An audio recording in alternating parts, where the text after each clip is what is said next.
ये बात है अगस्त 2020 की, जब आईआईटी मुंबई ने अचानक से गेट का सिलेबस चेंज किया और हर ब्रांच में, इंजीनियरिंग के हर एक ब्रांच में कुछ थोड़े बहुत चेंजेस करे। बट बहुत सारी ब्रांचेस के लिए, लगभग सभी ब्रांचेस के लिए थोड़े बहुत चेंजेस ही थे, बट इंस्ट्रूमेंटेशन ब्रांच में सबसे ज्यादा भूचाल आने वाला था।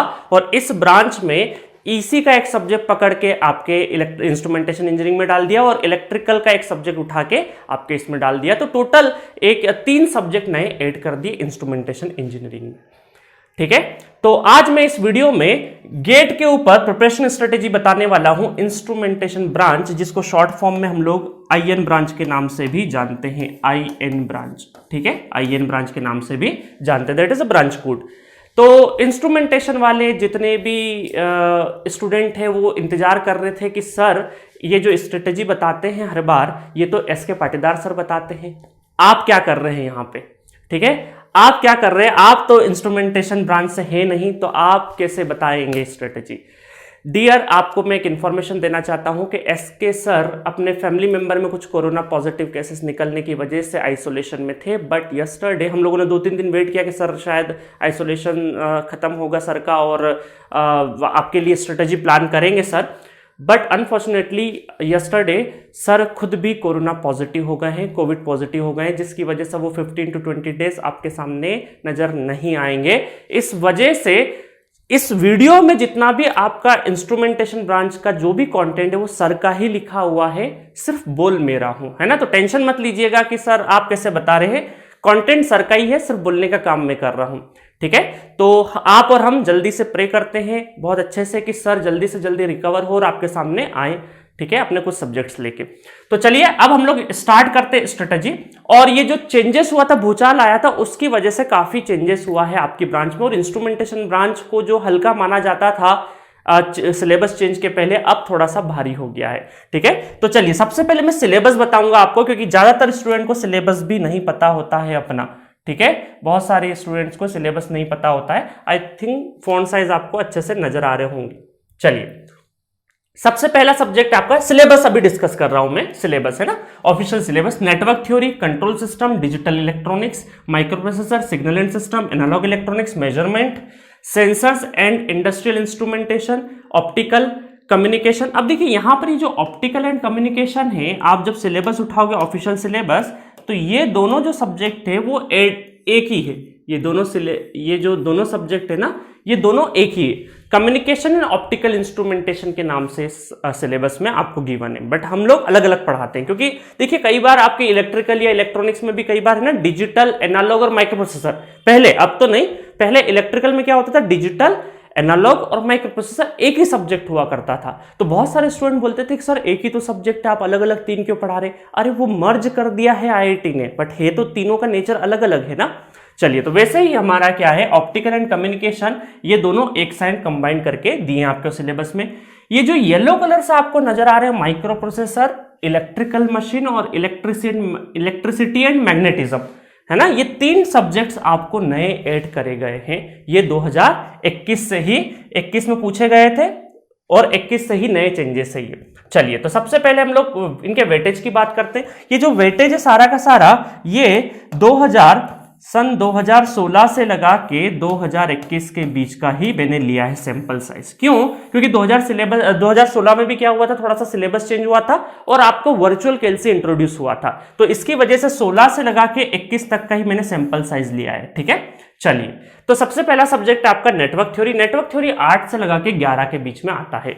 8 मिनिमम, इन ईयर्स में 8 नंबर का मिनिमम आया हुआ है। मिनिमम 8 तो आता ही आता है और मैक्सिमम 11 भी आता है ना। मिनिमम और मैक्सिमम रेंज मैंने आपको बता दी है।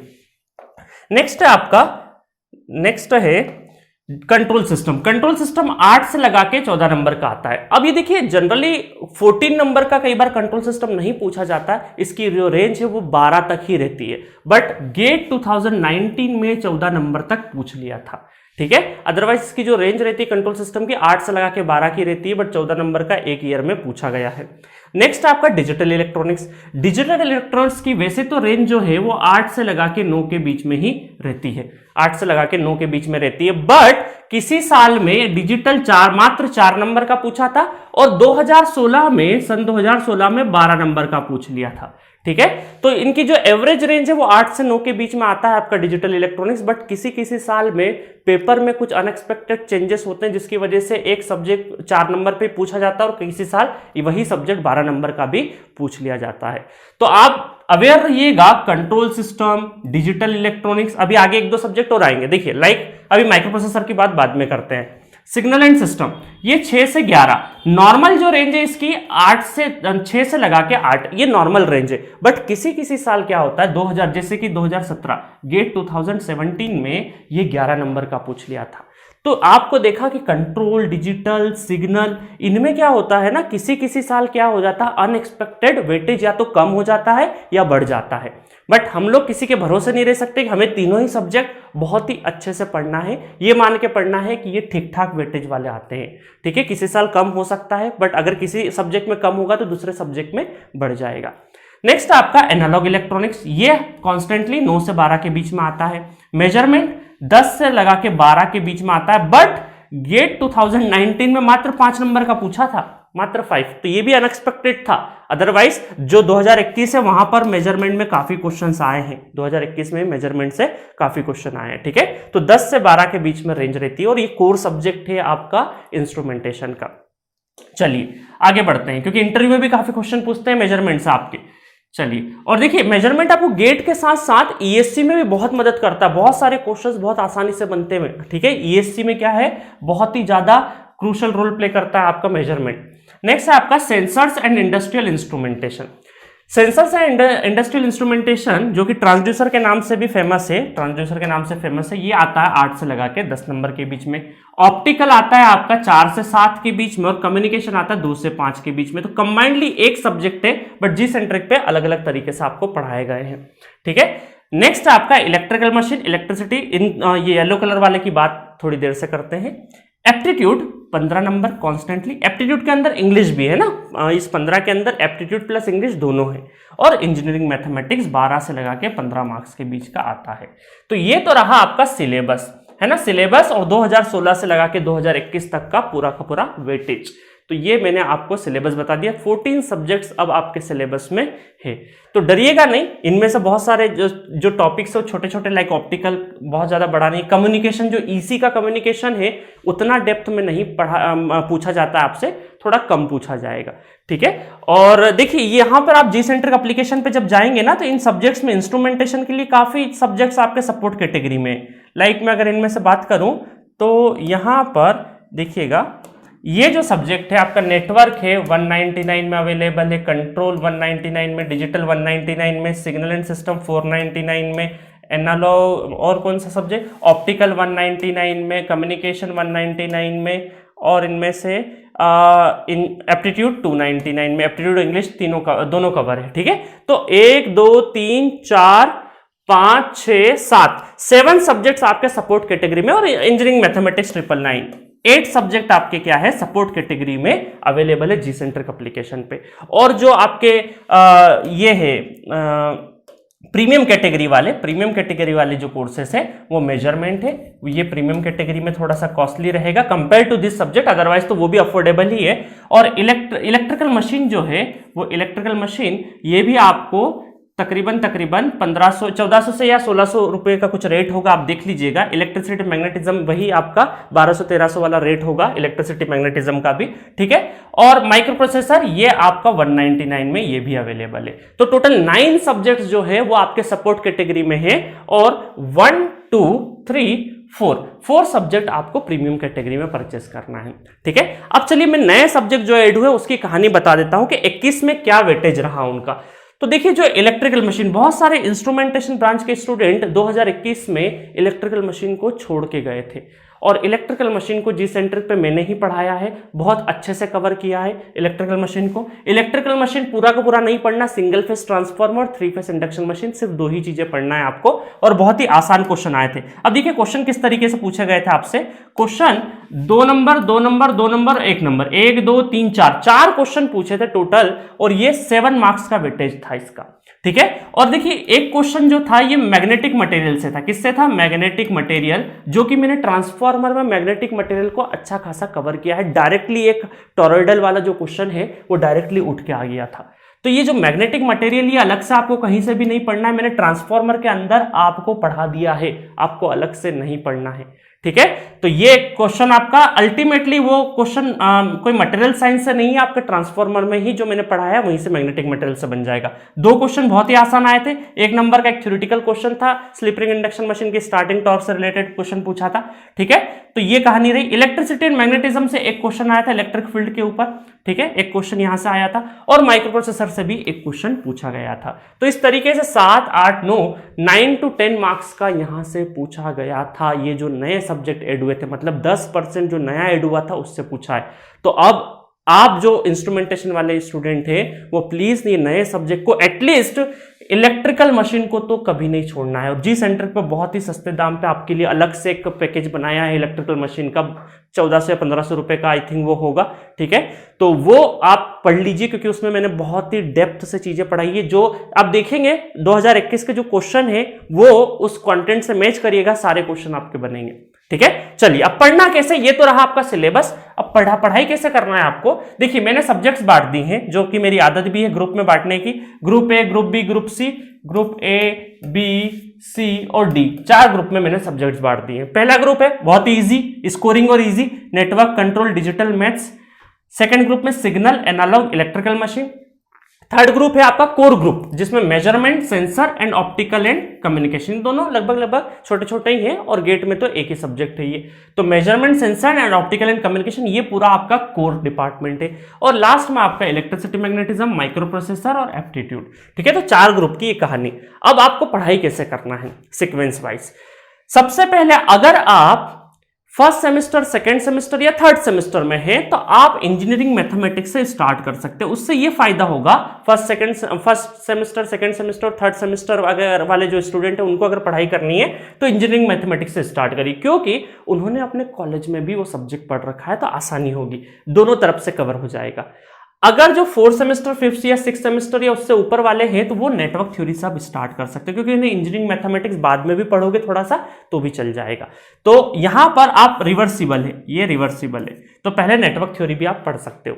तो engineering mathematics, network, digital, control, ये 4 इसी सीक्वेंस में आपको पढ़ाई करनी है, और जिससे कि आपको क्या हो जाएगा, ये जो इजी वाला जो टॉपिक है, easy and scoring, easy plus scoring, ये आपका सबसे पहले कवर हो जाएगा, ठीक है। उसके बाद आपको क्या पढ़ना है, 5वें नंबर पे एनालॉग पढ़ना है। एनालॉग अगर नेटवर्क आता है आपको तो एनालॉग काफी आसान रहेगा, नेटवर्क अगर आता है तो एनालॉग में काफी हद तक 70% खत्म हो जाएगा, रिलेटेड है। उसके बाद आप सिग्नल एंड सिस्टम स्टार्ट कर सकते हैं। अब देखिए कॉमन कंफ्यूजन ये होता है कि सर सिग्नल एंड सिस्टम पढ़ना पहले जरूरी है क्या, क्योंकि बहुत सारी जगह पे ये बोला जाता है आपको कि सिग्नल एंड सिस्टम अगर आपको आता है तभी आपको नेटवर्क और कंट्रोल और ये सब आएगा, बट ऐसा नहीं है। हमने एसके सर और मैंने जब नेटवर्क और कंट्रोल पढ़ाया है तो आपको जो सिग्नल के जितने बेसिक्स यूज होंगे कंट्रोल और नेटवर्क में वो पढ़ा दिए हैं। नेटवर्क में भी मैंने unit step, unit impulse, sir ने भी यूनिट स्टेप, यूनिट इंपल्स, और जितने भी सिग्नल यूज होते हैं, सिग्नल वाला जितना भी हिस्सा यूज होता है कंट्रोल और नेटवर्क में, वो हम लोगों ने उस टॉपिक में पढ़ाया है। तो आपको अलग से ऐसा नहीं करना है कि सिग्नल पहले पढ़ लो फिर नेटवर्क और कंट्रोल पढ़ो, ठीक है। तो आप पहले नेटवर्क और कंट्रोल इंडिपेंडेंटली पढ़ लीजिए, उसके बाद में सिग्नल पढ़ लीजिए, क्योंकि सिग्नल की जितनी रिक्वायरमेंट है वो हम लोगों ने यहाँ पे कवर कर दी है। तो ये डाउट मैंने यहाँ पे क्लियर कर दिया आपका। 7 नंबर पे मेजरमेंट, नेटवर्क का बहुत बड़ा रोल है मेजरमेंट के अंदर। देन 8th पे आप इलेक्ट्रिकल मशीन को कवर कर लीजिए, क्योंकि 7 नंबर 8 नंबर का पूछा है आपसे, ठीक है। तो ये भी इंपॉर्टेंट रोल प्ले करता है वो। 9th नंबर पे सेंसर्स, 10th पे ऑप्टिकल, 11th पे कम्युनिकेशन, 12th पे इलेक्ट्रिसिटी एंड मैग्नेटिज्म, 13 पे माइक्रो प्रोसेसर। और एप्टीट्यूड एंड इंग्लिश, आपको पता होगा कि एप्टीट्यूड कई बार 7 या 8 नंबर का एप्टीट्यूड आता है तो 7 नंबर का इंग्लिश आता है ना, इस तरीके से वेरी करता है। तो आपको एप्टीट्यूड कैसे प्रिपेयर करना है, एप्टीट्यूड आप हफ्ते में 7 दिन होते हैं, उसमें से 3 दिन ले लीजिए, 7 दिन में से आउट ऑफ 7 डेज आप 3 डेज पिक कर लीजिए, और 3 दिन आपको 1 घंटा डेली, 1 आवर डेली एप्टीट्यूड पढ़ना है। और इंग्लिश के लिए आप न्यूज़पेपर रीडिंग स्टार्ट कर दीजिए। न्यूज़पेपर रीडिंग इंग्लिश सीखने के लिए नहीं, इंफॉर्मेशन के लिए पढ़िए, क्योंकि वो इंफॉर्मेशन आपको डेली लाइफ में भी काम आएगी। वो इंफॉर्मेशन किसी भी सेक्टर से रिलेटेड हो, जीके बढ़ेगा, नॉलेज बढ़ेगा, और साथ में आपका धीरे धीरे इंग्लिश भी इंप्रूव होता जाएगा, रीडिंग स्किल भी आपकी इंप्रूव होती जाएगी, अलग अलग वर्ड्स आपको पता चलते जाएंगे। तो ये काम आप कर सकते हैं। और एप्टीट्यूड आपको रोज 1 घंटा पढ़ाई करनी है, और हम लोगों ने भी काफी कुछ एप्टीट्यूड में कवर कर रखा है। तो ये रहा आपका प्रॉपर स्ट्रेटजी कि किस तरीके से कौन सा सब्जेक्ट कौन सी प्रायोरिटी में पढ़ना है। अगर प्लानिंग गड़बड़ हो गई ना, सीक्वेंस गड़बड़ हो गया सब्जेक्ट्स पढ़ने का, तो इंटरेस्ट गड़बड़ हो जाता है। ठीक है, तो इसी का ध्यान में रखते हुए हम लोगों की तरफ से, इट्स आवर ओपिनियन, आपका कुछ डिफरेंट होगा तो वो हो सकता है। ठीक है, चलिए अब इसका रिवीजन कैसे करना है। देखिए, रिवीजन की एक मैंने बेहतरीन स्ट्रेटजी, टेक्निक या स्ट्रेटजी जो भी बोले, वो मैंने इलेक्ट्रिकल वाले स्टूडेंट्स को बताई थी, आपको भी बता देता हूं। रिवीजन, ठीक है, रिवीजन बहुत इंपॉर्टेंट है। सपोज करिए आप एक सब्जेक्ट स्टार्ट करते हैं, ये न्यू सब्जेक्ट आपने स्टार्ट किया, न्यू सब्जेक्ट स्टार्ट किया, ये है आपका फर्स्ट। ठीक है, और ये आपका था नेटवर्क थ्योरी थोड़ी देर के लिए, ये फिनिश हो गया। उसके बाद ये फिनिश कर दिया आपने, उसके बाद आपने सेकंड सब्जेक्ट स्टार्ट किया, सेकंड न्यू सब्जेक्ट क्या हुआ, कंट्रोल सिस्टम हुआ। अब ये जो नेटवर्क जो आपने पढ़ लिया है, अब वो क्या हो चुका है, ओल्ड हो चुका है। ये क्या हुआ, फर्स्ट ओल्ड हो चुका है। अब कौन सा, नेटवर्क थ्योरी। मान लीजिए उसके बाद आप थर्ड न्यू कंट्रोल सिस्टम भी खत्म कर देते हैं, और अब डिजिटल चालू करते हैं थोड़ी देर के लिए, डिजिटल, तो डिजिटल न्यू हो जाएगा। बट ये अब ये जो आप खत्म कर चुके हैं, ये ओल्ड वाली लिस्ट में आते जाएगा, ये कंट्रोल सिस्टम।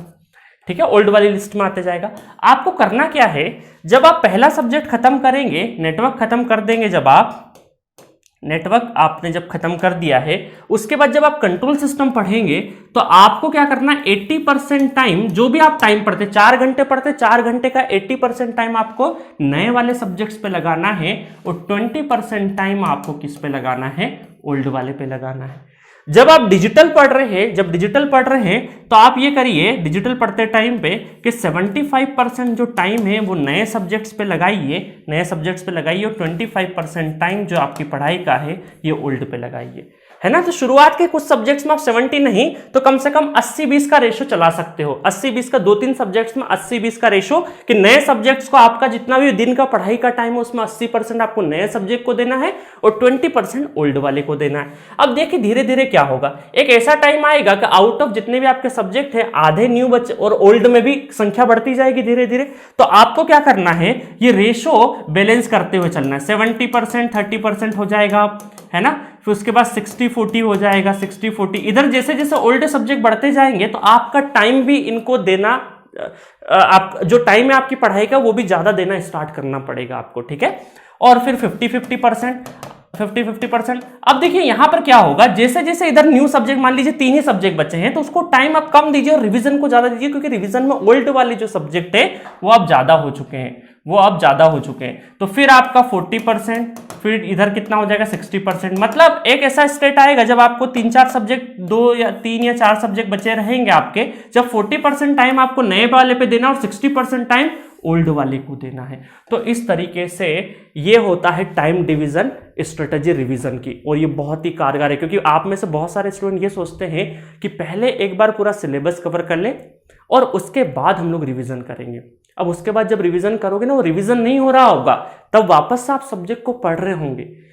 ठीक है, आधे सब्जेक्ट तो आप भूल जाएंगे तब तक, तो रिवीजन साथ में पैरेलली आपको करते जाना है। तो अल्टीमेटली अगर आपका सिलेबस आपका अक्टूबर में भी फिनिश होता है तो कोई दिक्कत नहीं है, अक्टूबर में नवंबर में भी खत्म होगा तो भी कोई दिक्कत नहीं, क्योंकि आपका रिवीजन साथ में चल रहा है, इधर रिवीजन कम नहीं हुआ है।